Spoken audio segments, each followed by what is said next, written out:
बिस्मिल्लाहिर्रहमानिर्रहीम। Simple pendulum, ये simple pendulum जो है this is application of oscillatory motion. जैसे कि पीछे आपने देखा, हमने फिज़िकल पेंडुलम को भी डिस्कस किया और टॉर्शनल ऑसिलेटर को भी हमने किया, जो कि सिंपल हार्मोनिक मोशन को एग्जीक्यूट कर रहे थे।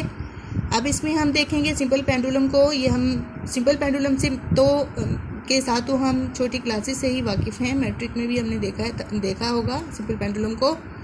इसमें सिंपल पेंडुलम सिंपल चीज़ होती है कि हमारे पास एक स्मॉल बॉब होती है जिसे हम एक स्ट्रिंग के साथ अटैच कर देते हैं, और ये स्ट्रिंग जो है हमेशा लाइट वेट होती है और इनएक्सटेंसिबल होती है, और इसे हम एक ऐसी सपोर्ट के साथ अटैच कर देते हैं जो कि फ्रिक्शन लेस है।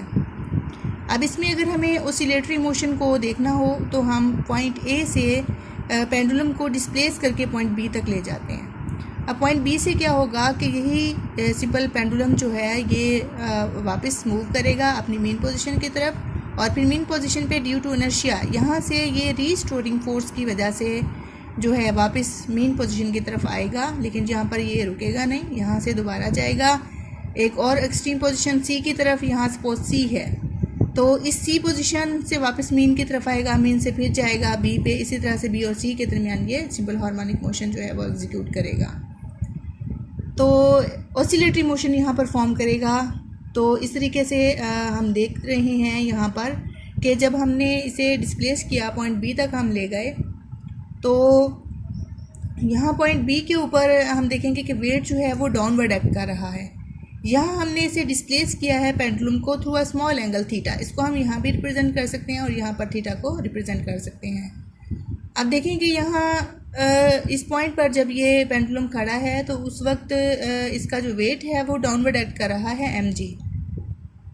अब देखें कि ये हमारी है ओरिजिनल जो अगर हम इसे समझें कि ये हमारा हॉरिजॉन्टल एक्सिस है जिसके साथ एंगल थीटा बन रहा है, तो उसके करस्पॉन्डिंग अगर mg के हम कंपोनेंट्स बनाएं तो ये कंपोनेंट कॉस का बन जाएगा, यानी horizontal component mg cos of theta, जबकि ये जो होगा बिल्कुल 90 डिग्री पे इसके वो हो जाएगा हमारे पास vertical component mg sine of theta.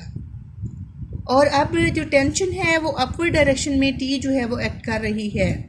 यहाँ पर देखें कि सिंपल पेंडुलम के केस में इस डायरेक्शन में अलॉन्ग ये रेडियल डायरेक्शन भी बनती है, क्योंकि अगर हम देखें कि हमने इसे सपोर्ट से अटैच किया हुआ है और इस पेंडुलम को हम यूँ मूव कर रहे हैं, अगर इसे हम सर्कल पूरा कंप्लीट कर लें इसकी मोशन का यूँ जाते हुए, तो ये डायरेक्शन जो है वो रेडियल बनती है। इस डायरेक्शन में कोई मूवमेंट नहीं होती पेंडुलम की, सिर्फ मूवमेंट जो है वो इस तरीके से होगी। तो इस तरीके से हम देखेंगे कि मूवमेंट इसलिए नहीं है कि जहाँ यहाँ पर जो टेंशन टी है वो बैलेंस कर रही है उसके mg कॉज ऑफ थीटा को। इट मीन्स के यहाँ पर अगर हम देखें कंपोनेंट हमने बनाए हुए हैं कि जो हमारे पास mg कॉज ऑफ थीटा है, this is the radial component of the string. इसको हम देख चुके हैं कि ये रेडियल क्यों है, because this is along the radius. mg sine of theta, this is the tangential component perpendicular to the string, यानी ये स्ट्रिंग के परपेंडिकुलर होगा, ये होगा टेंजेंशियल कंपोनेंट। टेंजेंशियल हम इसे कहते हैं because this is along the tangent.